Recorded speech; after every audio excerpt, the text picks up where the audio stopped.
Let's start with the psychology of money. What is the benefit to my life if I understand the things that are written in the psychology of money? Well, let me start with, I think most finance books will, their answer to that question would be, when you're done with this book, you will know how to pick stocks better. You will know how to balance your checking account or what credit cards that you should use. For my book, I think when you're done with it, I hope that you will just look in the mirror and say, who am I? Which is kind of what I did with this, trying to figure out who I am and what I want and why I was insecure, why I wanted to show off to other people the car that I drove.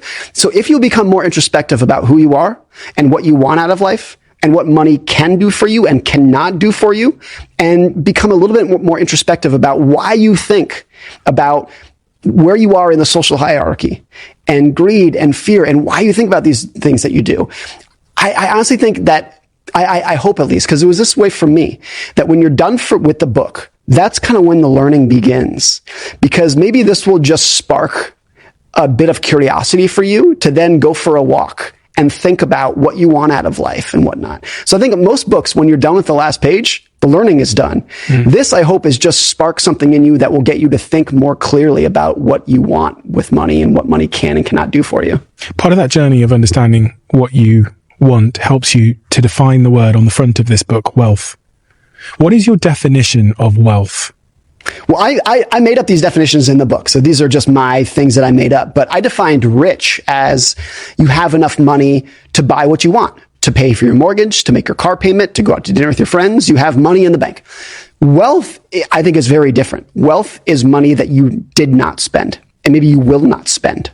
So wealth is hidden. It's the money that you didn't spend on a car. It's the money that you didn't spend on a big house. You didn't spend on jewelry. And that's really important because wealth that's saved up, the unspent money, is what gives you independence and autonomy and just the ability to wake up every morning and do whatever you want with your life. And so I think separating that is really important, because when most people say, I want to be a millionaire, what they actually mean is, I want to spend $1 million. That's what they mean. And when I think about being a millionaire, I think it's, you have $1 million that you're not going to spend. And that because you're not going to spend it, you have this giant cushion that will give you independence and autonomy. And so you can wake up tomorrow and say, I can do whatever the hell I want today. I can work for who I want. I can work for as long as I want. I can retire when I want. The world is yours. Like, every bit of savings that you have is a piece of your future that you own. You're just buying your time in the future so that it's yours and you can do whatever you want with it. And that, to me, has always been the goal. There's a quote from Charlie Munger where he says, I never wanted to become rich. I just wanted to become independent. And that, when the first time I read it, it was like, that's me too. That's what I want. I don't want a Lamborghini. I don't want a mansion and a yacht. I want to wake up every morning and to say, whatever I want to do today, it's mine. Nobody's going to tell me where to work, when to work, what to do. It's all me.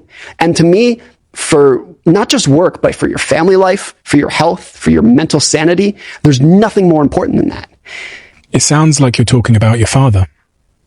My dad, he has such an interesting background. My mother too. Their background is so crazy. And I didn't realize how crazy it was until I was an adult. The early part of my childhood, when my parents were in school, we were very poor. My parents were students living off of student loans and grants. We had no money. And then my dad became a doctor when I was 12 or 13. And things changed. We were not rich, but like, things got very comfortable.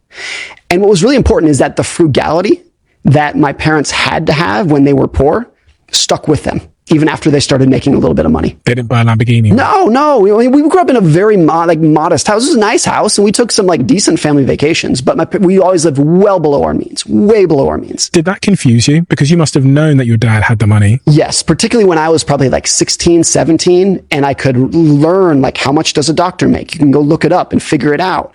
And then it was I definitely looked down on my parents at that age, because I was like, I know you can afford a better car. I know you can buy me better Christmas presents. I know we can afford a bigger house, and you're not doing it because you're mean. I think that was my view. And then it really clicked about 10 years ago. This is not that long ago. So my dad is an ER doctor, which is one of the most stressful jobs that you can imagine. It's literally people dying in your arms every day. And he did this for 20 years. And after 20 years of doing this, night shifts, children dying in your arms literally every week, he said he had enough. It was a lot. He put in his dues. He did it for 20 years, and he said, I'm done. I'm going to retire. And the reason he could do that is because he had saved up so much money. He was living well below his means. They had a very high savings rate. The moment he woke up and said, I want to be done, he was done. And that was it.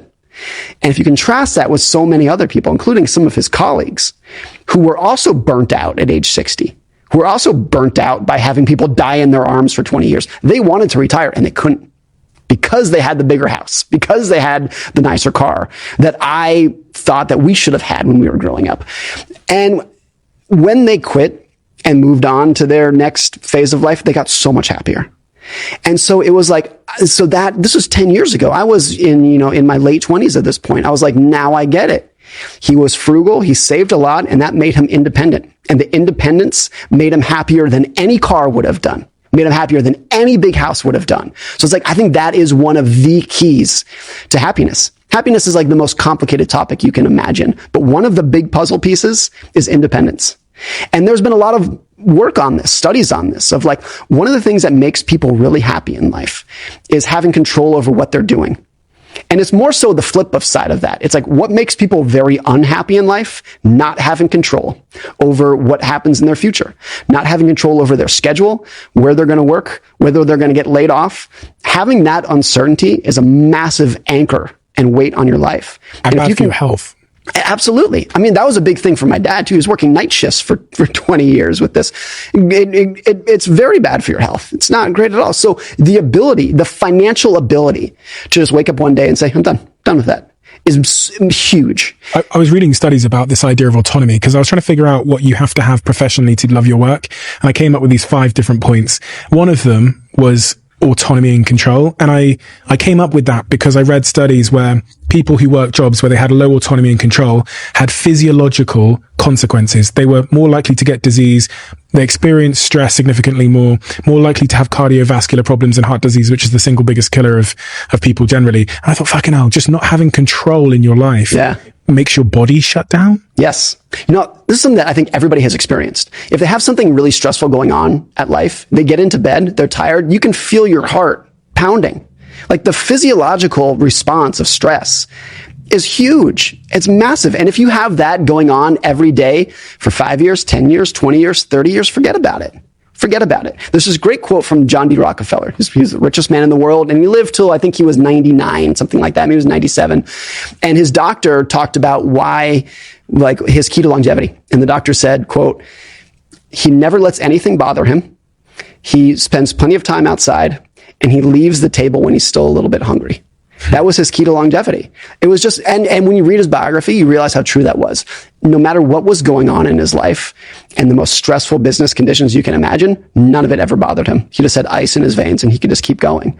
And so I do think that's definitely one of like the keys to physical health is lowering that amount of stress. And there are not many other things in life that are going to increase the stress that you have than not having control over what you're doing in life.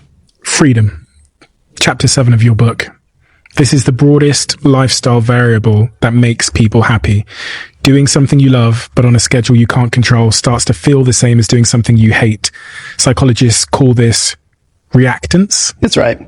I do think there are I think the best example are CEOs who might make $30 million a year, $50 million a year, but they have no control over their time. Every single second of their day is planned and demanded by somebody else. And they have to do things that they don't want to do. If they wake up and they're tired, too bad. You got to go to your meetings today. If they wake up and they're exhausted, too bad. You have to travel to China to close this deal. They have no control over their time. And compare that to someone who makes much less, but they wake up, they can wake up and do whatever they want. Whatever they want to do. You want to hang out with your friends? You want to sleep in? You want to take a nap at 2 o'clock? Whatever you want to do. The person who I think really sticks out in that vein is Warren Buffett, who is the CEO who makes $1 zillion a year. He's worth $100 billion. But if you dig into how he structured his day, total control, 100% autonomy, can do whatever the hell he wants all day long. What he wants to do is get up and go to work. But he has delegated things so effectively that he can do whatever he wants. And that's not only the key to his, I think, business success, but his health, lifestyle success, and why he's 93 and still going as strong as ever. I was thinking about my calendar when you were talking about the CEO that makes $30 million a year, but is just dragged around by his schedule. It sounds a lot like me, to be honest. I feel like the more successful I've got in my professional career, the more my calendar, the minute I wake up in the morning, I'm just like a puppet master to these little boxes on my Google calendar. Yeah. They drag me around the world, and there's very little. I actually said to my assistant about a month ago, I was like, Sophie, please, can you do me a favor? Could you just put lunch in for 30 minutes because I'm not eating? Could you just put that in midday every day at the same time? So you can breathe. So I can have a little bit of a moment where I do nothing. And then also the other thing I've put in now, I have a personal trainer 7 days a week, and I've just put that in my calendar. It was before then a residual beneficiary, as was everything for me. Well, not for me because my work is for me, but, it got the time that was left over when all my priorities were done. And I do reflect on that and go when does that stop? Because it's clearly not going to stop when I make money because I have the money. And B, how much control do I actually have? And you know what I do sometimes? I think I've noticed this about myself. I think sometimes I cancel things just to prove to myself that I still have control. See, that's great. See, that's a good thing. There's a quote from Nassim Taleb where he says, you are wealthy when the money that you deny tastes better than the money you accept. So you get someone comes to you with a business deal and you say, no, thanks, I don't want it. When that tastes better to you than accepting the deal, it feels better to you. Mm-hmm. That's one definition of rich. There's another great quote from Taleb where he says, the world is split evenly between people who don't know how to start making money and people who don't know when to stop making money. And I think there are a lot of people that are watching this, that are in kind of our field, who are easily in the latter. They have all the money that they could ever want to spend, or maybe not that much, but they have more money than they ever thought they would have. But for every goal that they hit, whenever my net worth is X, all my problems are going to go away. Everything's going to feel great. And then they hit X and they just keep moving the goalposts down and down. So I write in the book that the hardest financial skill is getting the goalpost to stop moving. It's the hardest thing in the world. It's hard for everybody because virtually everybody thinks if my net worth or my income was this level, I'll be fine. I'll feel great. No more problems. I'll wake up every morning with a smile on my face. And then if you're lucky enough or you work hard enough to get there, you realize that's not the case at all. You're just going to keep pushing it forever. Have they done studies to test that in terms of analyzing whether people's goalposts move off into the future, even when they're like billionaires and whatever? I mean, here's the broadest way that I would frame this up that has been studied. If you look at America today, the average household, adjusted for inflation, is making twice as much money than they were in the 1950s. Adjusted for inflation, the average household double the income that they were back then. And we're less happy. The statistics that try to measure happiness over time, it's not an easy thing to do, but we're less happy today than we were back then. And this is why, look, can money buy happiness? Yes. And to some extent, does it? Yes. Like people who are in abject poverty are not as happy as people who are covering the basics and they have food and shelter, et cetera, et cetera. But over time, when the society is getting richer, and you're comparing yourself to other people, and maybe the average American's income doubled, but so did their neighbors, so did their coworkers, so did their siblings. So you just automatically adjust to that. I've talked about Rockefeller before, John D. Rockefeller, who died in, I think, the 1930s. He was worth, adjusted for inflation, almost $500 billion during his day, adjusted for inflation. But he never had, during his life, penicillin, Advil, sunscreen, polio vaccine. Keep going down the list of things that virtually everyone can take advantage of today that he never had. But you can't say that the average American is living better than Rockefeller today because we have all of these technologies that he never did. Because we just look at what other people have and assume that that is the baseline. So you can imagine a world in which my kids, my grandkids are earning twice as much as me, adjusted for inflation, and they're no happier for it. Because the new technologies, whatever it will be, that would seem like magic to you and I, will just become their baseline. And that's always been the case. If Thomas Jefferson or somebody came to the year 2023, he would faint at the new technologies and the medical discoveries that we have. And these are technologies that you and I don't spend 1 second being grateful for because we've just accepted them as a new baseline. Over the years, I've tried to kind of simplify what happiness is. And I sit here with my guests, and Mo Gadat was great at that as well. Oh, yeah, of course. He's unbelievable at kind of the concept of happiness. What are the kind of simple fundamentals that Jay Shetty requires in his life to live a happy life? I'm going to use the word happy. I know it's a shitty word in many respects, but I just want to use that as the word. Yeah, I'd say that I look at happiness as daily habits and then deeper purpose. So there's things you can do daily that keep that happiness kind of moving and feel it's growing. And then there's almost the objective, the compass, the reason why you live and why you exist. And for me, it's been really clear that finding your passion and using it in the service of others is what creates the greatest, deepest happiness. When you find what you love, what you excel at, what you're brilliant at, and then you can actually use that to improve people's lives. And you can use that skill, that passion, that energy to make a difference in someone's life. There is no better feeling than that. And what I find is I meet a lot of people who've mastered their passion, but not for service. They mastered it for business. They mastered it for money. They mastered it for success. And they have all of that, but they haven't got the service element in their life. They don't understand how to use their passion for a purpose. And so they feel unequipped. And then I know lots of people who are trying to serve, who are trying to make a difference, who are trying to do charity work. They're trying to do all this good work.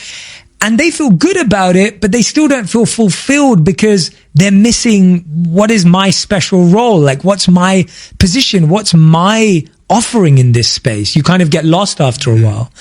And so to me, happiness is where both come together, where it's like, I know what I love and what makes me happy.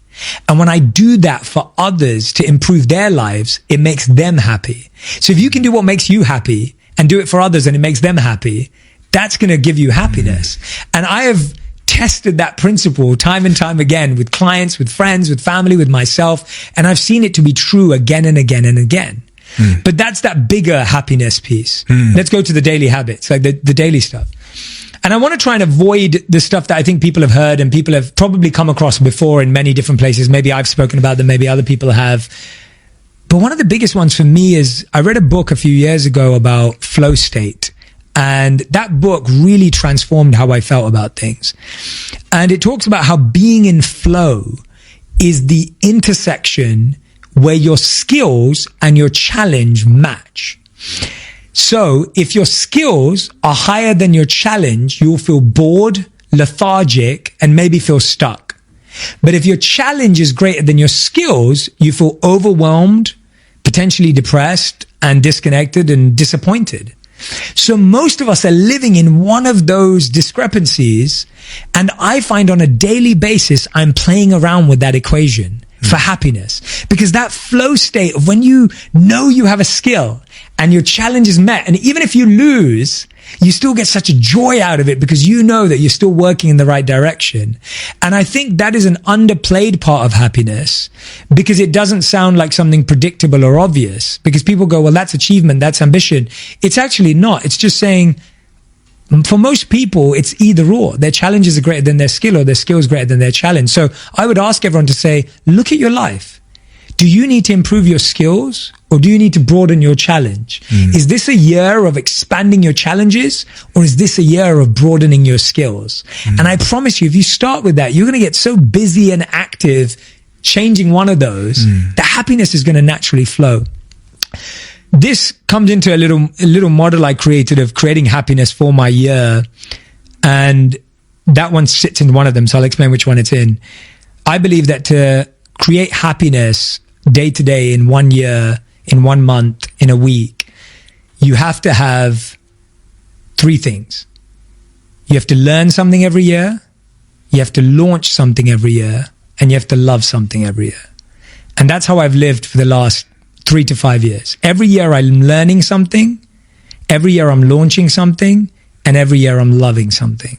And I'll give you an example. So when I talk about flow state, that comes into the idea of raising your challenge is like launching something. The reason why launching something creates happiness is because it creates a feeling of nervousness. It creates a feeling of butterflies. It creates a feeling of excitement. Like, I don't know what's going to happen. We all need a feeling of surprise in life. We all need that feeling of, I don't know. The sense of the unknown can actually cause happiness. And so launching something is such a powerful way. And I think too many people will think for 5 years and think for 10 years and maybe launch one thing in their whole life. And me and you have both, I mean, I can't wait to interview on my podcast, but I have launched so much stuff that has failed. We're going to get into that. Yeah. But that launch creates so much joy. It creates so much happiness. So launch something, and we can dive into that. Then there's learn something, which is what we just talked about, learning a skill. So that's the idea of creating your flow state by saying, what skill do I want to learn? And every year I pick a skill. And it's usually based on what I want to launch the next year. So I'll go, okay, I need to learn podcasting. So 2018, I studied podcasting. 2019, we launched the podcast. So what you learn turns in what you launch, and what you launch turns into what you love. And what we try and do is we try and do it the other way around. We try and love something before we learn and launch it. It doesn't make sense. You've got to learn about something first, and then you can fall in love with it. You can't love something and then learn about it. You can, but it doesn't always work that way. So I try and plan my years out in that way. I go, what am I going to learn? What am I going to launch? And what am I going to love? So yeah, I think that's how I try and create happiness on a daily, weekly, monthly basis, without diving into things like gratitude and meditation, which are huge parts of my daily happiness. But I think those are ideas that are out there and that we've talked about before.